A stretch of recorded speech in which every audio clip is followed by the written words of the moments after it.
The kick's power comes from the torque generated by the rotation of the hips. It's the same principle that cracks a whip. Turning the hips just a few degrees forces the foot to travel a much greater distance and creates a lot of speed as it does.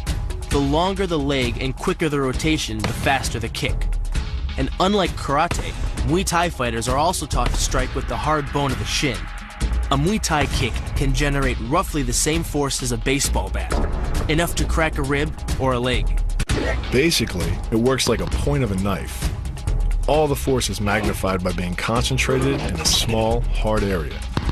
Even if the elbow doesn't deliver a knockout, it will almost always leave a nasty cut and often end the fight. It's not the arms, but the legs that drive our fists. Like a piston, the explosive power of the legs is capable of generating hundreds of pounds of force, all to a very vulnerable area, the soft underside of the opponent's jaw. Like the Hanuman move, the flying knee relies on the explosive power of the legs. But rather than spread the power of our blow over two fists, it concentrates it into the spear point of the knee and combines it with the force of gravity. It's the equivalent of hitting our opponent in the chest with a sledgehammer.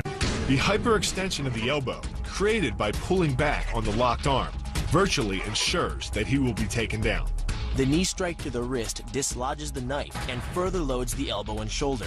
The technique can easily result in damage to the elbow joint, the tendons of the rotator cuff, or even a broken arm.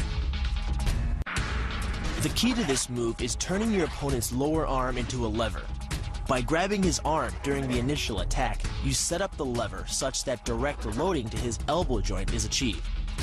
Once the elbow is locked and loaded, you can pull a much heavier opponent off balance by simply lowering your center of weight. With practice, the ninja can hit his intended target from distances as great as 45 feet. At impact, that's more powerful than a Major League Baseball pitch. This move is more about timing and precision than power. Instead of hacking through the limb, the first strike imparts an injury just a few inches below the elbow. The sword's razor-sharp blade easily slices through the soft tissue of the attacker's arm. This opens up his defense and provides the ninja a clean opportunity to deliver the kill stroke, a powerful shot to the top of his head. The move works by using your opponent's own body weight against him. The first strike can land at speeds greater than 20 miles per hour and can stun your opponent with the same injury-producing energy as dropping a bowling ball from over 11 feet onto his torso. By using his arm as a lever in conjunction with the leg sweep, you drive your opponent to the ground. Once he is on the ground, you follow up with a devastating strike to his face. The secret to the move is wrist control. By rotating your opponent's wrist to the maximum extent of its range of motion, the bones of the wrist lock against the bones of the forearm and make it impossible to bring the strong muscles of the upper arm to bear. Then, you can pull your opponent off balance and into a potent knee strike. The combined force of the knee strike and your opponent's forward momentum can be as much as 2,000 pounds, enough to dent sheet metal. The effectiveness of the Pola Kaimao lies not in raw power, but in speed. By relying on your triceps to snap the strikes forward over the elbow, 3 blows can hit in 7/10 of a second. The final impact of the strike to your opponent's face can deliver as much as 175 watts of power, more than enough power to stun him or crush the cartilage of his nose.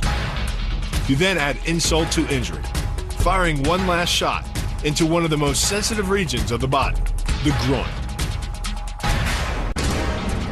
Pulling off the move relies on 2 factors. The first is to combine the block and the strike into a single action. This reduces the time your opponent has to respond to just 1/10 of a second. But the real focus is to aim your strike at the throat. Because as little as 76 pounds of force can collapse the larynx, the strike doesn't need to deliver a lot of force to be deadly.